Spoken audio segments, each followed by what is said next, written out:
Lead নিউজে সঙ্গে আছি আরমান মুজাহিদ। আমাদের আজকের লিড নিউজের শিরোনাম, বিমান বাহিনীর অভ্যন্তরের রয়ের নেটওয়ার্ক ফাঁস।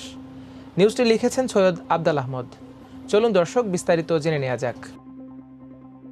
ছাত্র গণ অভ্যুত্থানে ক্ষমতাচ্যুত শেখ হাসিনা 5 আগস্ট 2024 দুপুরে কুর্মিটোলা বিমানবন্দর দিয়ে ভারতে পালিয়ে যান।